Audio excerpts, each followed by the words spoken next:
एक जो कॉमन मैंने मिस्टेक देखा है बहुत सारे बच्चों में, वो ये होता है, they get guided by there liking. अगर उन्हें ऑप्शनल बहुत पसंद है, मैथमेटिक्स का फिर मैं एग्जांपल लेता हूँ कि मैंने देखा है बहुत सारे बच्चे जो मैथमेटिक्स के साथ इमोशनली जुड़े होते हैं, वो बैठ कर मैथमेटिक्स के प्रॉब्लम ही सॉल्व करते रहते हैं।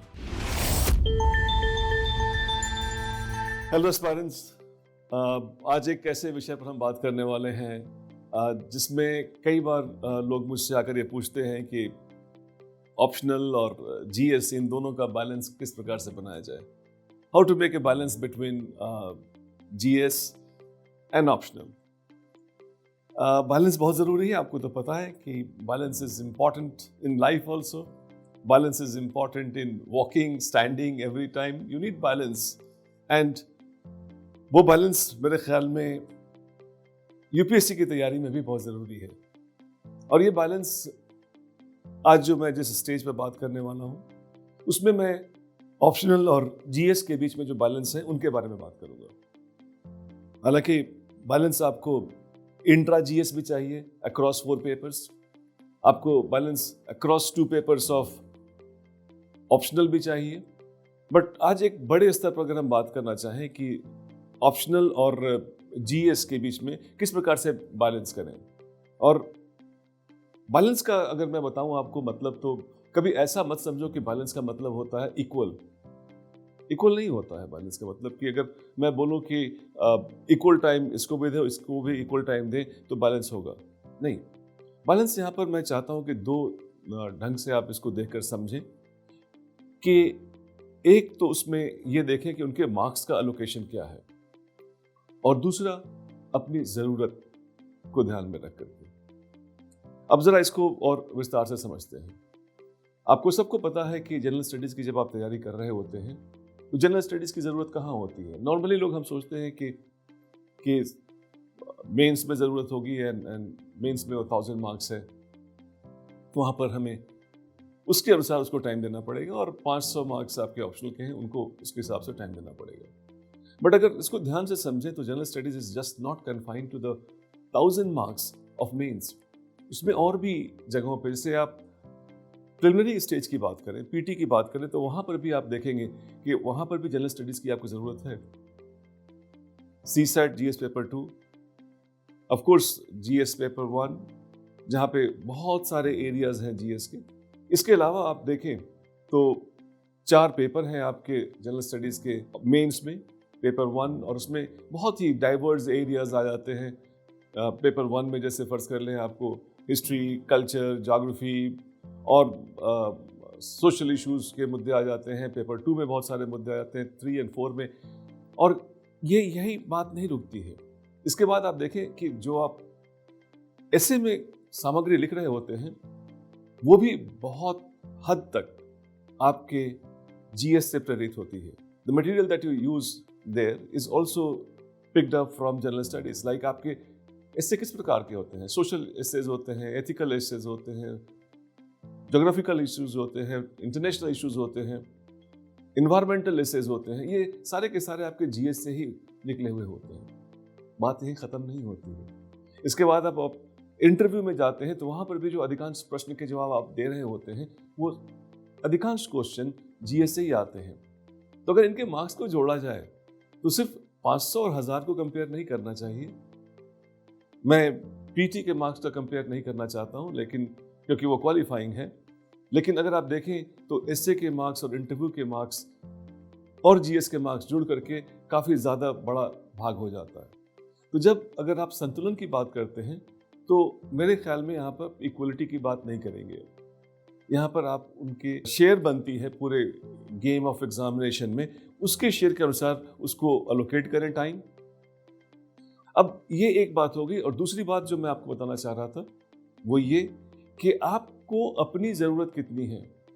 जैसे फर्ज कर लीजिए कि आपने जीएस में काफ़ी तैयारी कर ली है, तो अब आपको ऑप्शनल पे टाइम देना चाहिए। और कुछ ऑप्शनल तो ऐसे होते हैं जिनका डिमांड ही बहुत ज़्यादा होता है। हाँ, ये अलग बात है कि उनका रिवार्ड भी अच्छा होता है। मैं अगर एग्जांपल लूँ मैथमेटिक्स का, mathematics is a slightly bigger optional than most of the optional that we have got, and when you get the good score, then you don't complain because वहाँ पे मार्क्स भी ज़्यादा मिलते हैं आपको। तो कुल मिलाकर जो मैं बात करना चाहता हूँ वो ये कि आपको अपनी ज़रूरत के हिसाब से बैलेंस बनाना होगा और जिस एरियाज़ में आपको लगते हैं कि ज़्यादा टाइम देना पड़ेगा, जिस ऑप्शनल की वजह से ज़्यादा टाइम देना होगा, वो भी आपको उसके हिसाब से डिसाइड करना होगा। कुल मिलाकर के जो बात एक सामने निकल करके आती है, एक तो मार्क्स के बेसिस पर, दूसरी ज़रूरत के आधार पर। बट दोनों में एक कॉमन चीज़ है, वो जो अभी बताने वाला हूँ आपको। कॉमन चीज़ ये है कि ये एक बिल्कुल फिक्स्ड सा बैलेंस आपको नहीं लेना है। ये बैलेंस बहुत डायनामिक है। डायनामिक का मतलब मेरा ये हुआ कि ऐसा नहीं है कि आपने दिन में सोच रखा है कि मुझे इतने घंटे इसे देने हैं और इतने घंटे इसे देने हैं और उसके अनुसार ही हमारा सारा काम हो जाएगा।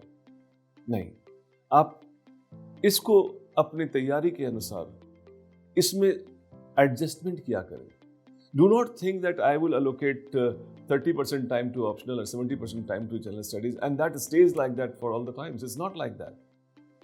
Keep adjusting. Keep seeing as to how you're performing. आपको ज़रूरत कितनी कहाँ ज़्यादा बढ़ती है, जहाँ जिनकी ज़्यादा ज़रूरत बढ़ती है वहाँ पर ज़्यादा टाइम दें। इसके अलावा मैं ये भी चाहूँगा कि समय का भी ध्यान रखें आप। जब आप तैयारी कर रहे हैं और टाइम को आपने allocate कर रखा है, तो वहाँ पर आपको ये भी ध्यान रखना होगा कि आप किस लोकेशन पे हैं, मतलब एग्ज़ाम से कितनी दूर है और कौन से एग्ज़ाम से कितनी दूर है।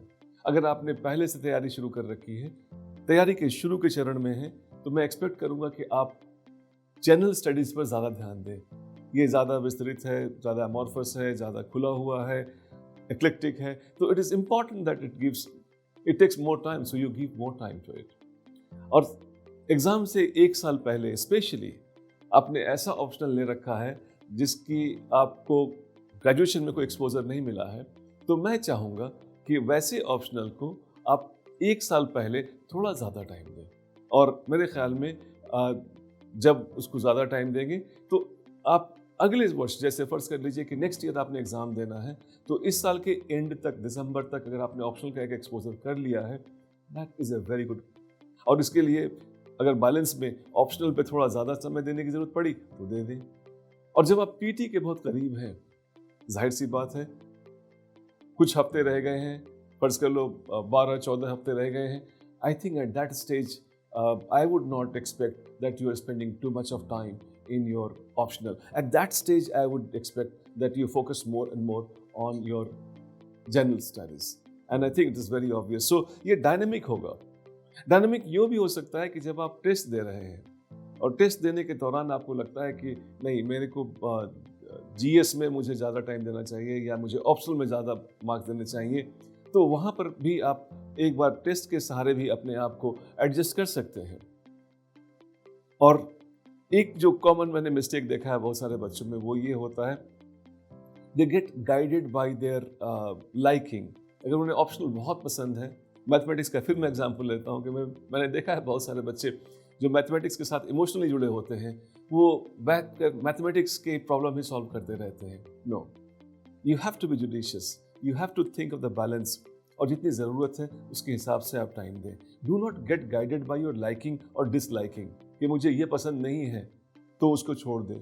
जीएस भी एक चीज़ थोड़ी है। अगर आपको एथिक्स बहुत ज़्यादा पसंद है तो सिर्फ ऐसा नहीं कि आप एथिक्स ही पढ़ते रह जाएं, वहाँ भी इंट्रा जीएस बैलेंस भी चाहिए, इंट्रा ऑप्शनल बैलेंस भी चाहिए। कुछ लोगों के बहुत ही असंतुलित मार्क्स आते हैं पेपर 1 और पेपर 2 के ऑप्शनल में, वहाँ भी आपको बैलेंस देखना होगा और आपको एक डिसिप्लिन्ड फॉर्म में इस बैलेंस को मेंटेन करना होगा। और ये बैलेंस एक खास लोकस पे नहीं होगा, एक खास पॉइंट पर नहीं होगा। जैसे आप जानते हैं कि साइकिल में कोई एक खास पॉइंट पे उसके सेंटर ऑफ ग्रेविटी होती है, लेकिन उसको आप हमेशा मोबाइल रखते हुए डायनेमिकली मेंटेन करते हैं। वैसे ही इसकी भी आपकी जो बैलेंस होगी जीएस और ऑप्शनल की, ये भी डायनामिकली मेंटेन होगी और इसको बार बार आपको पीछे मुड़ करके, टेस्ट दे करके, तैयारी का आकलन करके, ऑडिट करके ये डिसाइड करना होगा कि मुझे अब किधर ज़्यादा टाइम देना है। तो ये balance is important, but this balance is not on a fixed point. This balance is very dynamic balance and that needs to be maintained. और ये एक डिसिप्लिन बना करके, एक शेड्यूल बना करके आप इस बैलेंस के अंदर अपने वीकनेसेस को दूर करें और इस स्ट्रेंथ को कैपिटलाइज करें। I think this is one aspect I would like to highlight. कई बार आपको पता होता है कि कहाँ से मैं ज़्यादा मार्क्स ला सकती हूँ। अगर आपको ये पता है कि कहाँ से ज़्यादा मार्क्स ला सकते हैं, तो वहाँ पे अपने स्ट्रेंथ को कैपिटलाइज करना होगा और फिर उसके बाद जो वीक एरियाज हैं उनकी भी भरपाई करनी होगी। तो ये दोनों के बीच का जो संतुलन होगा, and that is going to be the real balance that you are looking for. और मेरे ख्याल में अगर आप बैलेंस की सजगता रखते हैं, if you are conscious of this that मेरा प्रिपरेशन बैलेंस रहे, यकीन माने जब आप अपने स्कोर कार्ड को देखेंगे तो बहुत ही बैलेंस्ड रिजल्ट आएगा आपका। क्योंकि ऐसा कभी नहीं हो सकता है कि कुछ एरिया में आप बहुत ज़्यादा अंक ला करके सिलेक्शन ले लें। अगर आपको सिलेक्शन लेना है तो सब में एवरेज से ज़्यादा मार्क्स लाना होगा, और एवरेज से ज़्यादा मार्क्स लाने के लिए balance preparation is very important.